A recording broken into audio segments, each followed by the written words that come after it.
Reliance consumer products limited যিটো Reliance ইণ্ডিয়াৰ এটা ৰিলায়েন্স কোম্পানীৰ এটা প্ৰতিষ্ঠান তেখেতসকল আৰু জেৰিকো ফুড প্ৰডাক্টছ এই দুইটা কোম্পানীয়ে মিলি অসমত 250 কোটি টকা ব্যয় কৰি এটা কেম্পা কোলা বা আনুষংগিক প্ৰডাক্টছ বনোৱাৰ এটা ফেক্টৰী তেওঁলোকে নিৰ্মাণ কৰি উলিয়াইছে।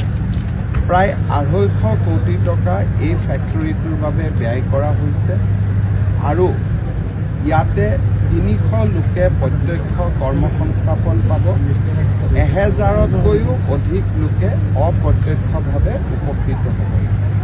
যোৱা কালি ইনফোচিছে গুৱাহাটীত 250 ল'ৰা ছোৱালীক কৰ্মসংস্থাপন দি এটা ডেভেলপমেণ্ট চেণ্টাৰ এটাও আৰম্ভ কৰিছে।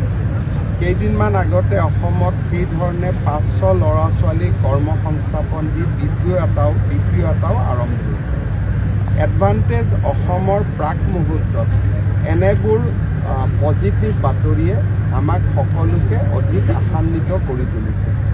মই আশা কৰোঁ যে এডভান্টেজ অসমৰ সময়ত ৰিলায়েন্সৰ চেয়াৰমেন মুকেশ ধীৰুভাই আম্বানীকে ধৰি বহুকেইজন উদ্যোগপতি অসমলৈ আহিব আৰু আমি 1 লাখ কোটি টকাতকৈ অধিক অসমলৈ বিনিয়োগ আনিব পাৰিম বুলি আমি আশাবাদী।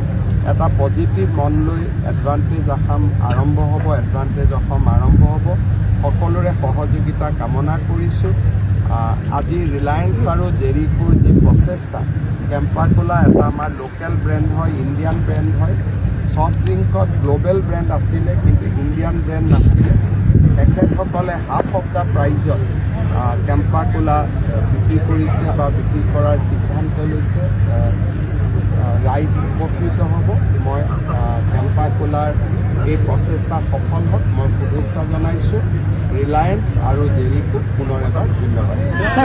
বহুত দিনৰ পৰা মই এটা ডাঙৰ চক্ৰ এটাক লক্ষ্য কৰি আছোঁ।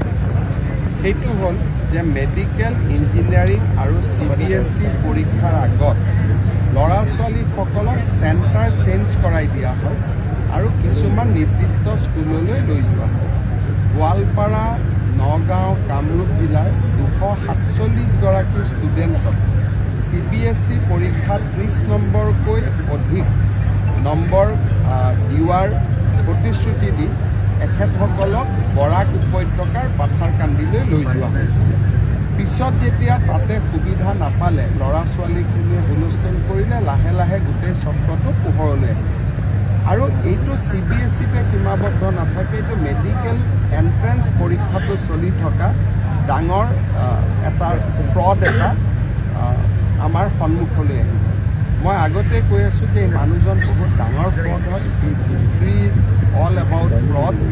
আমাৰ অসমৰ কিছুমান বুদ্ধিজীৱী তেওঁ নিজৰ অধীনলৈ লৈ আহি এটা মানুহক বিপথে পৰিচালিত কৰাৰ প্ৰচেষ্টা ইমান দিনে চলাই আছিলে। লাহে লাহে কথাবোৰ ধৰাত পৰিব।